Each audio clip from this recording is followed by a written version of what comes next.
When Virtua Racing first hit arcades back in 1992, it was unlike anything we'd ever seen. There may have been polygonal racers before it, namely Hard Drivin' by Atari, but Virtua Racing was on a whole different level. The awesome, albeit simple, 3D graphics moved at a super smooth frame rate, giving a sense of speed that no other racing game at the time could touch. It was also super fun to play, and drew crowds to it no matter where an arcade cabinet was.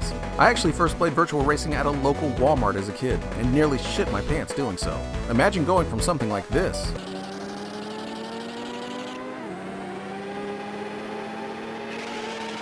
to this. It was a huge leap, not only in technology, but also how you played a racing game.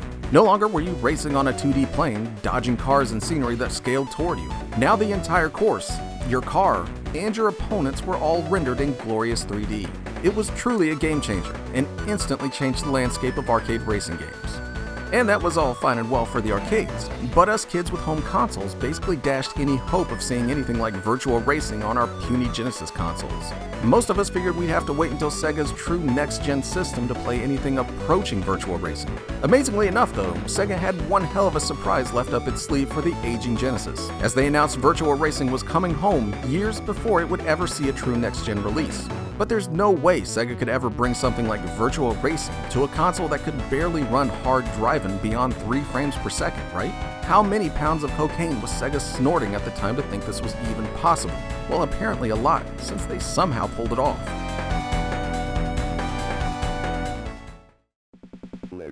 In 1994, Virtua Racing hit the Genesis and managed to bring just about everything from the arcade to your living room. Obviously, it doesn't look anywhere near as good as the arcade, but it actually runs really well. Fears of frame rates in the single digits went right out the window as soon as a race began, as you're treated to a fully functional version of Virtua Racing, complete with all 3 tracks from the arcade and the same amount of opponents to race against. It was fairly shocking to even see the game running for the first time. Most kids just assumed this was running on the successor to the Genesis, or required some sort of add-on. Amazingly enough though, all you needed was your standard Genesis console to play it. If you've never played Virtua Racing before, it's about as much of an arcade racer as it can possibly be.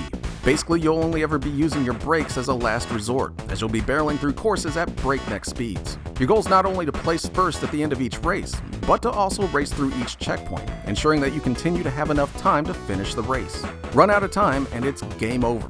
There's also no real danger in wrecking a car here, as the most you can manage to do is flip it after a particularly hard hit. Overall, it's super simple to play, and translates to the Genesis surprisingly well. Using the controller to turn can be a bit twitchy, but you get used to it fairly quickly. Probably the biggest issue with playing it on the Genesis is that most of the closer camera angles are hard to use due to the super low resolution of the game. It can be hard to see around polygons so jagged that they could probably slice a car in half. Sticking with the higher views is perfectly playable though, especially for a 3D Genesis game.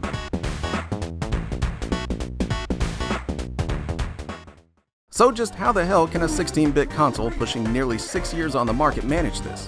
Well, much like the Super NES had the Super FX chip to power games like Star Fox, Sega made its own 3D chip called the Sega Virtual Processor. Essentially, it's a chip on a chip that allowed the Genesis to produce some fairly impressive 3D graphics. It was a hell of a feat for Sega to engineer and deliver, but it came at a pretty big cost.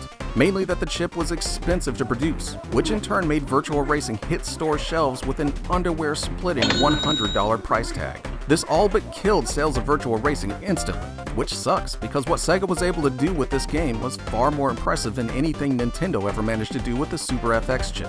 Sadly, Virtua Racing was the only game to ever use the Virtual Processor, and was killed off shortly after Virtua Racing's release. While Virtua Racing may be a great port from the arcade game, and a technical wonder on the Genesis, it goes without saying there are currently far better versions of Virtua Racing to play these days. You can find it on everything from the 32X to the PlayStation 2, with versions that look way better and offer more content. That sadly leaves the Genesis version as more of a curiosity than anything else. It's fun to pick up and play just to see what was possible on the Genesis, but probably not for too long before you start wanting to play the far superior versions released on more modern consoles. Still though, it's worth checking out if you see it anywhere cheap. Surprisingly, even though the game released at such a high price tag and barely sold, you can grab it these days for around $10. And if you can find it for that amount, I'd totally recommend it. Not only do you get the best racing game ever made on the Genesis, but you also get a cool piece of history as well. Virtua Racing may not have aged as well as other Sega arcade games like Daytona USA, but it's still one of the most important racing games ever made. And that's even more impressive when you're playing it on your Sega Genesis.